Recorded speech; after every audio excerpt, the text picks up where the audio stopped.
Today we're going to be having a look at Diana of Themyscira as we have a look at the DC Collectibles DC Artist Alley Chris Uminga Wonder Woman black and white variant statue.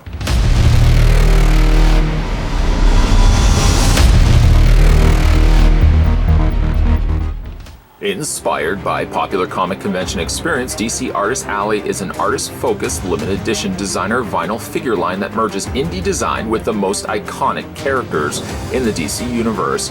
Chris Uminga is a Connecticut-based painter and illustrator who blends together creepy and cute. His influences include classic movies, Saturday morning cartoons, graffiti, and lowbrow outsider art.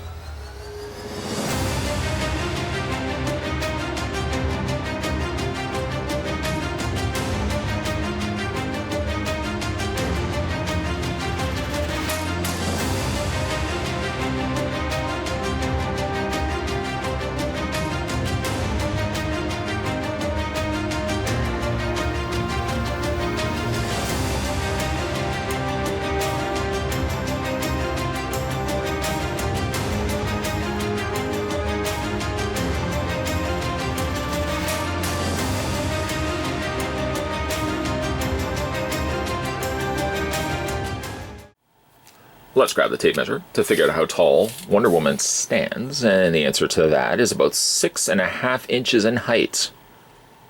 And with the look of Wonder Woman, we now complete ourselves the Trinity. The Trinity of Batman, Superman, and Wonder Woman side by side. Now, again, this is the black and white color variant. Of course, there are various different colors. We've already looked at those over the course of the other two figure reviews, statue reviews.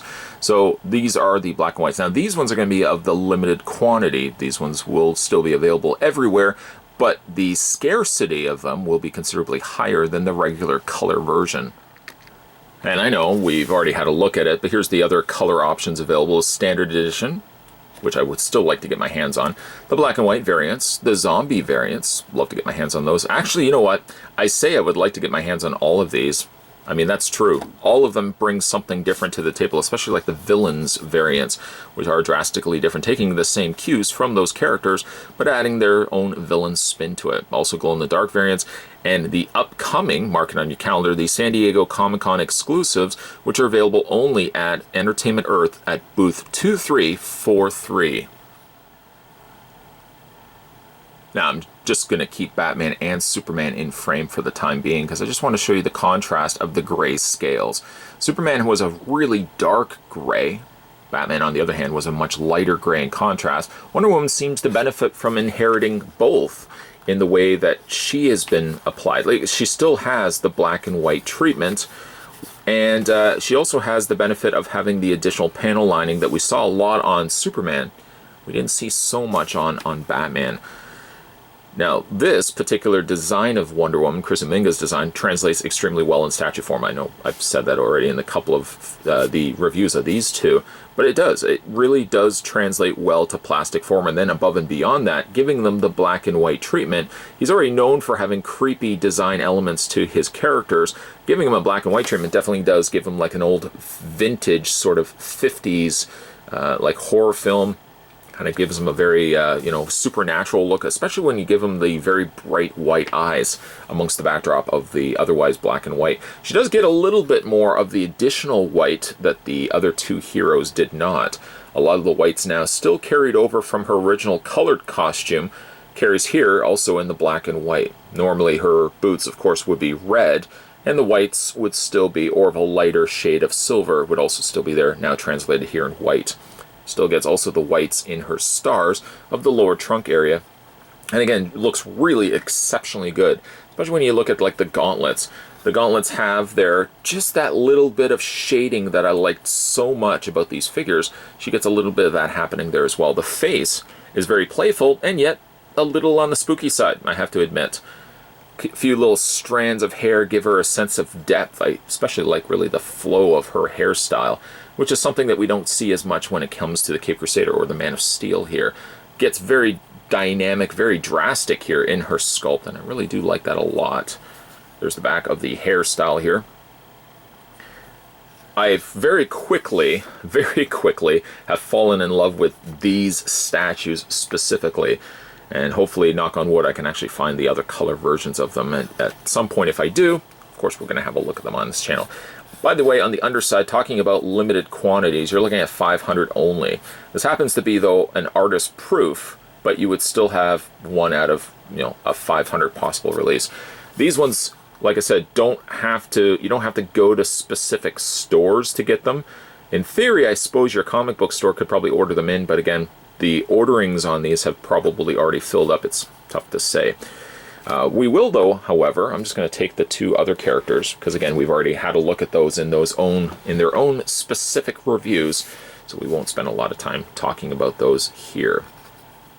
So Wonder Woman, also one of the other things that she has as well is her lasso. Now, it somehow, just by nature of the fact that it's gray, comes across almost like roping than it does the lasso. The bright, vibrant yellow, of course, completely nowhere to be found here.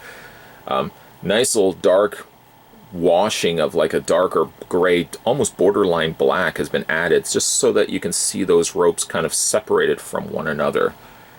Her bodice, her upper torso here, gets a little on the lost side, kind of the same way as the Superman. But again, the little notations, the little markings there of the panel lining goes certainly a long way. She's in a, I don't want to say dramatic pose. I mean, you could have also given her the pose with the lasso in hand, which would have also been a nice touch. But she definitely has a very playful look. And I think her, and her alone, she's distinct in the way her poses versus, say, the Man of Steel and Batman.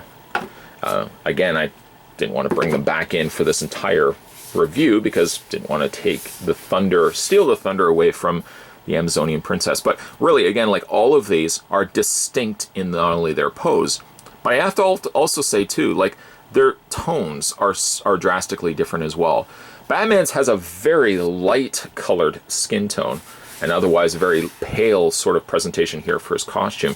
Wonder Woman and Superman get a little closer, I think, when it comes to their paint applications, but Wonder Woman's definitely is a lot brighter skin tone than Superman's, even though they are both utilizing black and white. I'm glad actually that they did go the option of not having them carbon copied paint jobs for all three of them. I mean, Batman's is a little on the lighter side, but I do like that each one of them are unique to one another. Trying to think of really which one is my favorite of the three. Like I said, they are different in their own good ways, really. I really like the Superman. I might say that Superman is my favorite, but it does take, hopefully, nothing away from the other two figures. All three of them collectively work well together, but I think if you're specifically just, say, a Wonder Woman fan, Wonder Woman stands well on her own. Again, you get the creepiness that is known for Chris Uminga's art style. And again, it's one of the more successful, I think, transitions of taking artist style and putting it to plastic. Other characters, other artists out there, I don't think translate well to plastic. Chris Uminga just happens to benefit from being very unique to his style, but a style that also works well in statue form here.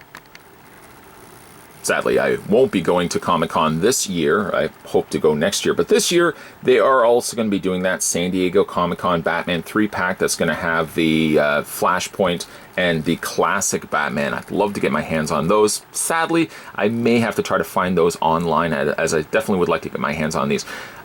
This is a specifically rare case for this reviewer in which I don't normally jump on board repaints, as there really isn't. There's not really a market here specifically when it comes to comic characters in which you have repaints. Repaints are seldomly happening here when it comes to figures or statues, but this particular case is a case where I would love to go back and pick up more of these.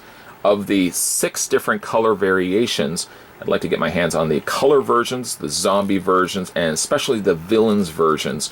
Those are, like I said, available in comic book stores. Again, getting them to order them in, they may already be they may have already had their quantities sold out. So if you do want to get your hands on these, try to head over to your local comic book store, see if you can get them ordered in, because like I said, these should be regularly supplied. It's simply just a case where there are limited quantities of 500. I really quite like the Wonder Woman. I don't know if I would say she's my favorite. I'm kind of leaning a little, again, towards the Man of Steel, but she definitely has some great elements to her. The sculpting of the hair definitely goes a long way, and I like the pose that they put this particular one in it. And it just so happens that black and white works well for this lineup.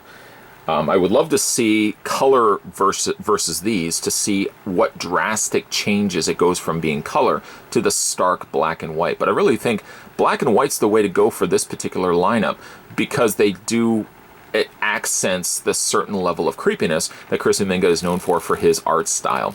Today, like I said, we were having a look at the DC collectibles. This was the DC Artist Alley Wonder Woman black and white variant, which now completes the Trinity. Let me know down below, guys, of the 3 statues, which is your personal favorite? Do you like the Superman? Do you like the Wonder Woman? Do you like the Batman?